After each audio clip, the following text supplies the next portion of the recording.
आम्ही त्याला सुखे आम्ही त्याला सुखे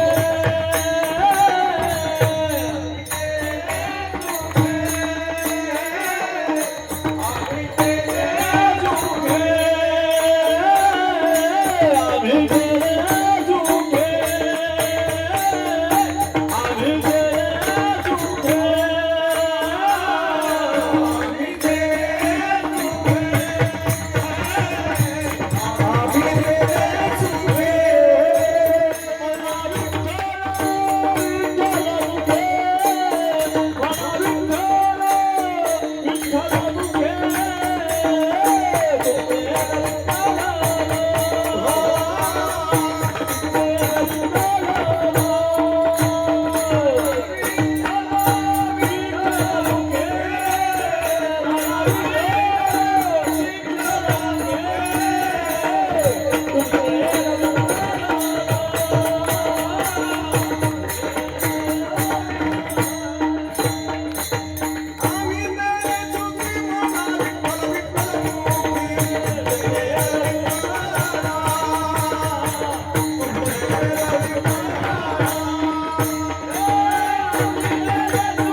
आम्ही तेने सुखी कशाने सुखी हो म्हणा काय म्हणा विठ्ठल विठ्ठल मुखी म्हणून म्हणा विठोबा रखुमाये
असेल तर त्यांनी काय करावं? म्हणा विठ्ठल विठ्ठल मुखी.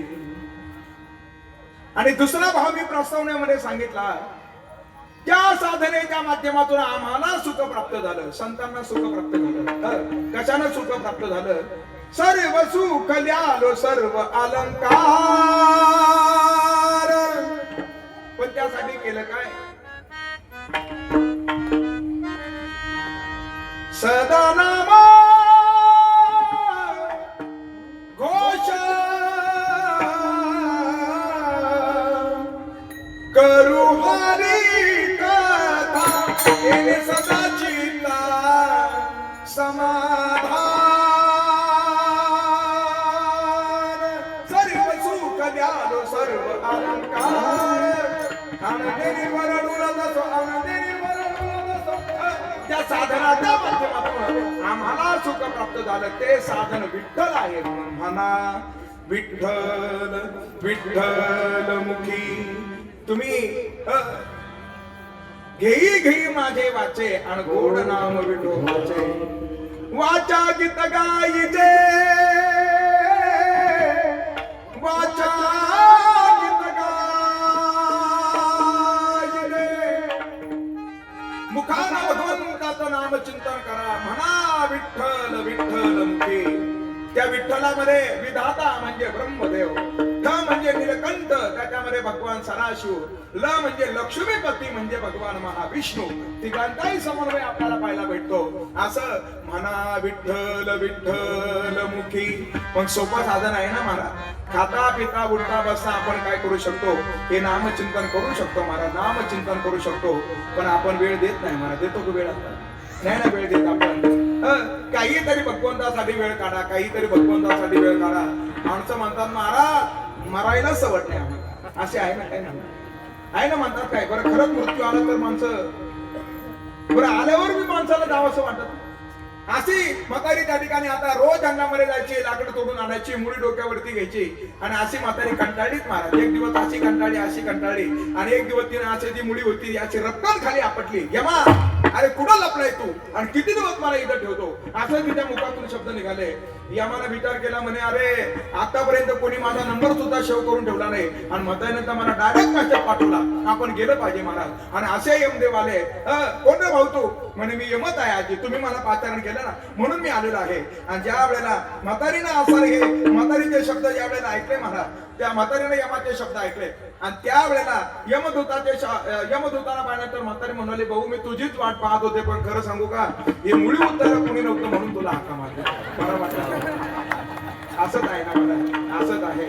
पण एक दिवस असा येणार आहे मला थांबायचं. पण तर थांबण्याच्या अगोदर म्हणा विठ्ठल विठ्ठल मुखी. मुखाची शोभा भगवत नामचिंतनामध्ये आहे. असं विठ्ठलाचं नामचिंतन करा. खाता पिता उठता बसता आपण करू शकतो महाराज. दळीता कांडिता हरी बोला देता, हरी बोला घेता. दळीता कांडिता हरी बोला. आपण त्या ठिकाणी भगवंताचं नामचिंतन करू शकतो. छत्रपती शिवाजी महाराजांना तो कोपा सांगताय, म्हणा विठ्ठल विठ्ठल मुखी. आणि तुम्ही आम्हाला संतुष्ट करण्यासाठी हे जे धन पाठवलं, हे जे तुमचं धन आहे, तुमचे येर वित्त धन हे मज मृत्यू के समान. संत मालिकेमध्ये ते राका वाका बंका त्यांचं उदाहरण येतं. बरं गुजराती आसारे, गुजराती आसारे गुजरात मधून आले होते, महाराष्ट्र प्रांतामध्ये येऊन ते दाखल झाले होते. आणि असे राका वाका बंका काय झालं, ज्या वेळेला नामदेव महाराजांनी भगवंताला सांगितलं, राकाचा अधिकार सांगितला. आणि नामदेव महाराजांना खर तर त्या कुंभाराची आसारीची मुलगी आहे आणि नामदेव महाराजांची आसारी मुलगी यांचा दोघींचा काय झाला होता, चंद्रभागेवरती वाद झाला होता. असा वाद झाला. आणि त्या वेळेला नामदेव महाराजांनी विचारलं, म्हणे असा त्या राका कुंभाराचा अधिकार काय? म्हणे अधिकार सांगतो तुम्हाला.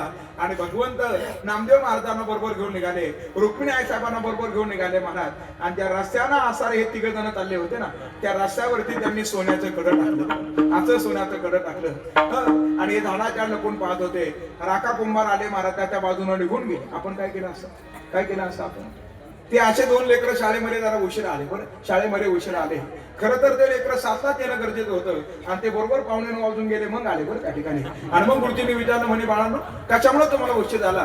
पहिलं लेकरू म्हणलं, गुरुजी खरं सांगू का, ऐकून 10 रुपयाचा ढोकळा घेतला होता आणि मला 6 पेन्सिल घ्यायची होती, पण रस्त्याने येताना तो माझा ढोकळा हरवला म्हणून मला उशीर झाला. गुरुजी म्हणले, मग सापडला का रे? तो म्हणला, नाही ना सापडला. बरं बस खाली. आणि जे दुसरं होतं त्याला विचारलं, म्हणे तुला कशामुळे उशीर झाला? तो म्हणला, खरं सांगू का खोटं सांगू? गुरुजी म्हणले, समोर सुविचार वाद, नेहमी खरे बोलावे. आणि मग त्यानं सांगितलं, खरं सांगू का गुरुजी, याचा ढोकळा जिथं पडला होता त्याच्यावर पाय देऊन मी उभा होतो म्हणून मला उशीर झाला. आहे ना असं? राका कुंभारानं ते सोन्याचं कंगन पाहिलं महाराज, सोन्याचं कंगन पाहिलं, असे बाजूनं निघून गेले महाराज. महात्म्याच्या जीवनामध्ये 2 गोष्टी आहे, परधन ते मातेच्या समान समजतात आणि दुसऱ्याच्या स्त्रीला माते समान समजतात. बरं,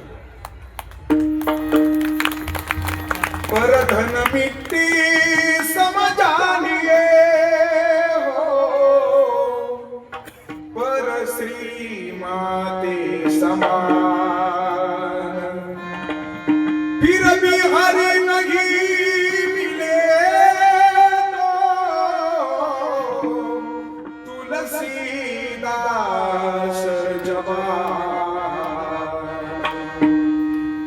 दुसऱ्याच्या धनाला माती समान समजणारा आणि दुसऱ्याच्या स्त्रीला माते समान समजणारा त्याला भगवंताची प्राप्ती होतेच महाराज. गोस्वामीजींनी सांगितलं, फिर भी हरी नाही मिले तो तुलसीदास जमान. गोस्वामी तुलसीदास आपल्याला सांगतायत महाराज, ज्या राजांच्या आज आषाढ जयंती आहे त्या राजांच्या जीवनामध्ये असाच प्रसंग घडला होता. ज्या वेळेला कल्याणच्या सुभेदाराची सून आणली होती, लूट केली होती आणि अशा कल्याणच्या सुभेदाराला घेऊन आले, सुभेदाराच्या सुनेला घेऊन आले, तिला बाहेर थांबवलं. ज्यानं आणलं होतं तो छत्रपती शिवाजी महाराजांच्या समोर गेला, म्हणून राजा आज तुमच्यासाठी फार सुंदर भेट आणलेली आहे, जी भेट पाहिल्यानंतर तुम्ही काय फार संतुष्ट व्हाल. राजे म्हणले, ठीक आहे, मला परवानगी असावी, ती भेट तुमच्या समोर हजर करतो. आणि त्या माऊलीला समोर हजर केलं महाराज. पुढला येणारा क्षण तिच्यासाठी काय असेल तिला काही माहिती नव्हतं. श्री म्हणजे आपला आहे महाराज. गळगळ गळगळ डोळ्यातून आशीर्वाद होते, अश्रू तिच्या जमिनीवरती पडत होते.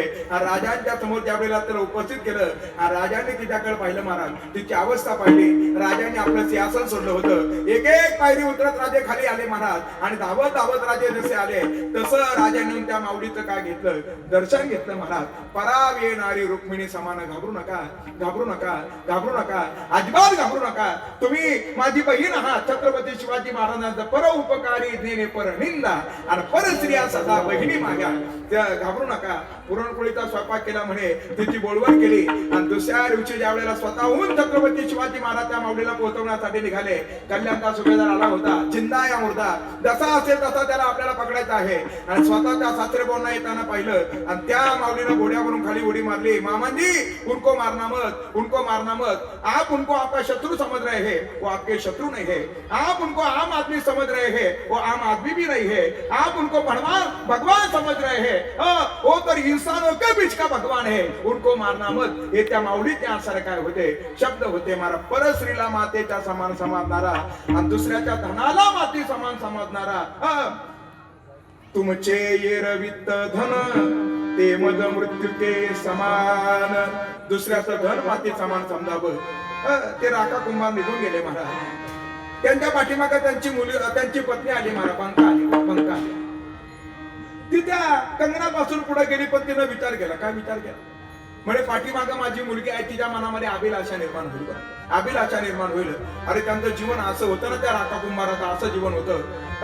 लाकडं गोळा करायचे, पण कोणते लाकडं गोळा करायचे? जे लाकडं खाली मोडून पडलेले आहे, म्हणजे पूर्णपणे वाळलेले आहे, ते लाकडं मोडत होते. आणि ऐका, 2 लाकडं जर शेजारी जर असतील तर ते सुद्धा उचलत नव्हते. का उचलत नव्हते? न जाणू आणखी कुणीतरी हे एकत्र करून जर ठेवले असेल तर आपण आसारा ते घेऊन जाऊ, आपल्याकडून अपराध घडेल, असं त्यांचं शुद्ध जीवन होतं. आणि मग त्या माऊलीनं विचार केला, म्हणे पाठीमागून मुलगी कदाचित उचलू शकते. तिनं त्याच्यावरती माती टाकली महाराज. आणि ती माती टाकल्यानंतर पाठीमागून मुलगी आली होती. आणि अशा आसाऱ्या वांकानं पाहिलं. काय पाहिलं? वांकानं पाहिलं काहीतरी आई पुरते महाराज. आणि अशा वांकानं ते उकरून पाहिलं आणि उकरून पाहिल्यानंतर रडू लागली. आईनं विचारलं, का रडते? म्हणे, आई अगं तू माझ्यावरती संशय घेतला, अगं तू मातीवरच माती टाकली महाराज. म्हणजे त्या धनाला सुद्धा काय समजलं? माती समजलं. आणि ते शब्द तुकोबारायांचे आहेत. तुमचे येरवित धन ते मद मृत्यू के समान. ते खऱ्या अर्थानं मला काय आहे मृत्युके समान आहे. आम्ही समाधानी राहावं असं जर वाटत असेल तर कंठी मिरवा तुळशी, गळ्यामध्ये पवित्र तुळशीची माला धारण करा महाराज. एका बाबांना म्हणलं बाबा जरा माळ घालून घ्या. ते म्हणले आता ह्या वयामध्ये आम्हाला कोण भेटेल. असे बाबा काय पुढले विचार करणार आहे. बरं त्या ठिकाणी आहे ना पुढले विचार करणारे. खरं तर पवित्र तुळशीची माळ गळ्यामध्ये असाय महाराज, असावी ना गळ्यात. भगवंताच्या नावानं ज्याचा आपल्या गळ्यामध्ये माळा घातली महाराज त्याचा खरी अर्थानं विजय हा काय आहे निश्चित आहे. असे भगवंताला आवडतं ना महाराज. ओ तुळशी माळ गळा चंद्रकेळा हृदयी गळवाळा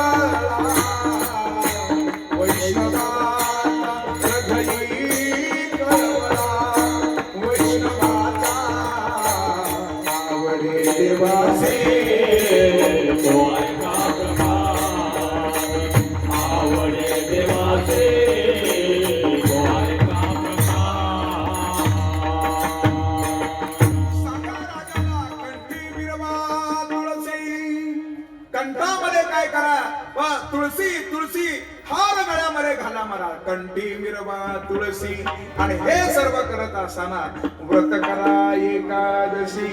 एकादशी व्रताचं पालन करा महाराज. एकादशी सर्वसामान्य नाही. नामदेव महाराज म्हणतात बर दशमी एक व्रत करा दिंडी दर्शन.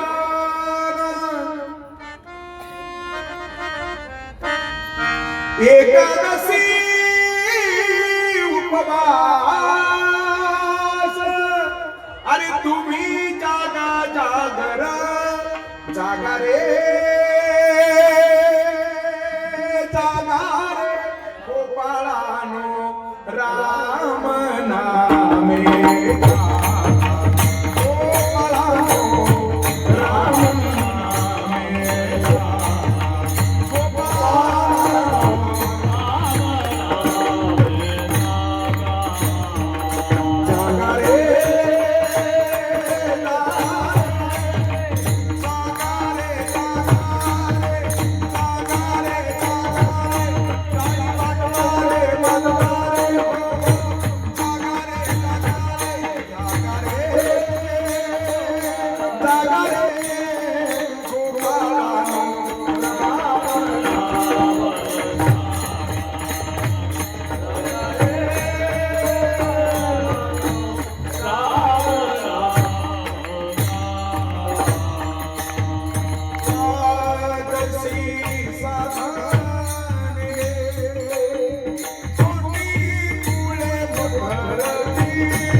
दशमी एक व्रत करा दिंडी दर्शन.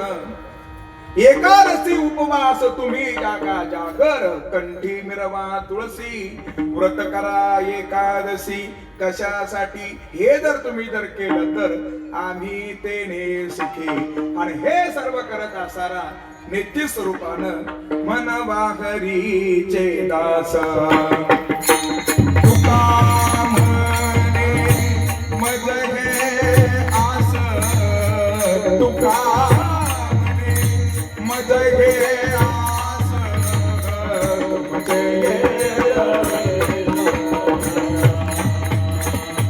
मज हे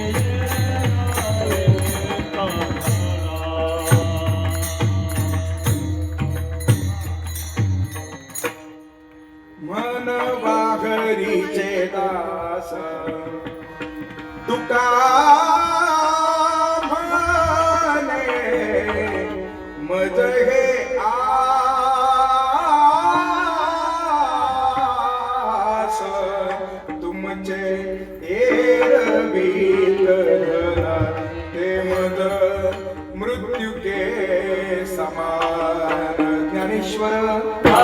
सांगा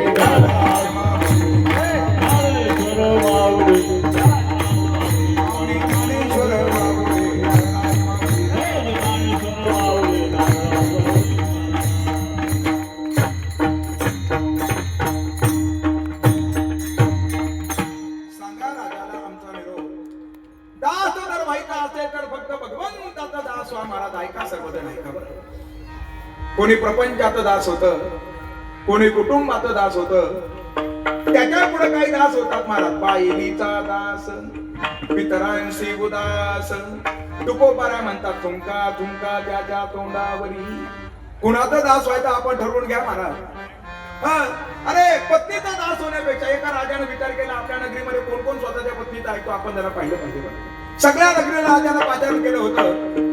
4 मिनिटाचा राजाकडे कालावधी बाकी होता महाराज. सर्वजण ऐका महाराज. सगळ्या नगरीला पाचारण केलं आणि अशी नगरी त्या ठिकाणी आली. सगळे पुरुष वर्ग आले. राजा साहेबांनी सांगितलं हे बघा आज मला शोधायचं आहे आपल्या नगरीमध्ये कोण कोण स्वतःच्या बायकोच ऐकतो आणि कोण कोण ऐकत नाही. आज मला जरा शोधायचं आहे.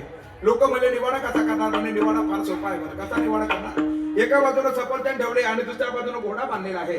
जो स्वतःच्या पत्नीचा ऐकतो त्याला काही जे काही शब्द न बोलता यायचं, सफरचंद उचलायचे आणि निघून जायचं. आणि जो स्वतःच्या बायकोचा अजिबातच ऐकत नाही त्यानं काय करायचा, घोडा सोडायचा आणि घेऊन जायचा. ठरलं महाराज. सकाळी रांगा लागल्या होत्या.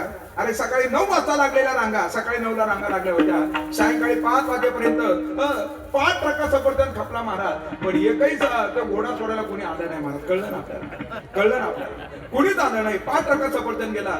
राजा मोठा चिंतेत आहे. म्हणे एकही आपल्या नगरीमध्ये सापडे ना जो असारा घोडा सोडण्यासाठी.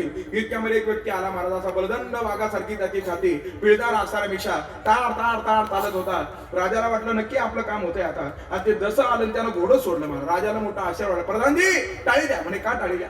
एक महिना आपल्या नगरीमध्ये सापडला तो स्वतःच्या बायकोचं अजिबात ऐकत नाही. वा मला यांच्याबद्दल त्या ठिकाणी काय आहे मोठा गौरव वाटतो.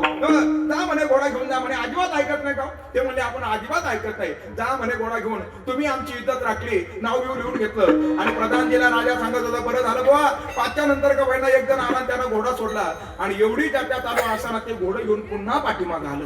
राजाने विचारलं अरे घोडं घेऊन आला झालं काय. तो म्हणला राजा साहेब त्याचा असं झालं बरं का. घरी घोडं घेऊन गेलो आणि बायको म्हणली एक काळ्या रंगाचं काही चांगलं नाही पांढऱ्या रंगाचं आणा म्हणून पांढऱ्या रंगाचं घेऊन. राजा म्हणला मग तू त्याच कॅटेगरी मधला बांग घोडं आणि जाय सफरचंद घेऊन गेलं महाराज. आता राजाचं जेवण झालं आणि आता राजा झोपणार. इतक्यामध्ये दरवाजावरती थाप पडली. कोण आहे. प्रधानजी आहे. दरवाजा उघडला. या प्रधानजी आवेळी आलात आपण. म्हणे ते दुपारी आपण जो पण ठेवला त्याचा जरा घोटाळा झाला. म्हणे काय घोटाळा झाला. एका बाजून आपण सफरचंद ठेवलं, दुसऱ्या बाजून घोडं ठेवलं.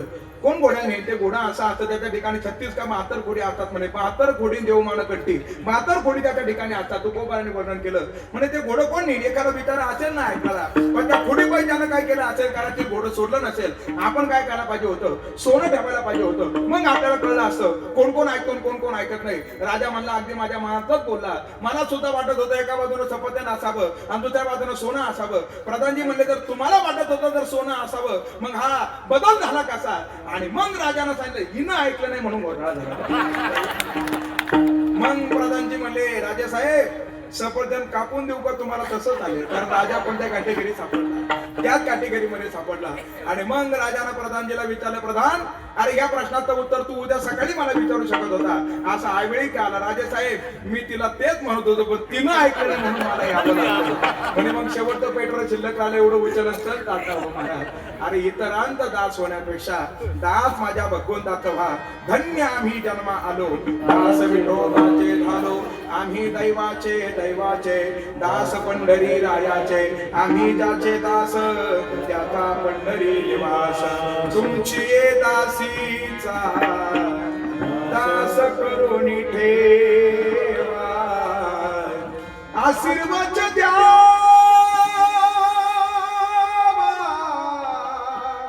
हाची माद. म्हणून एक काम करा म्हणवा हरीचे दास. तुका म्हणे मज ही आस. तुमचे येरवित धन ते मज मृत्यू के समान. विठ्ठल जय जय विठ्ठल.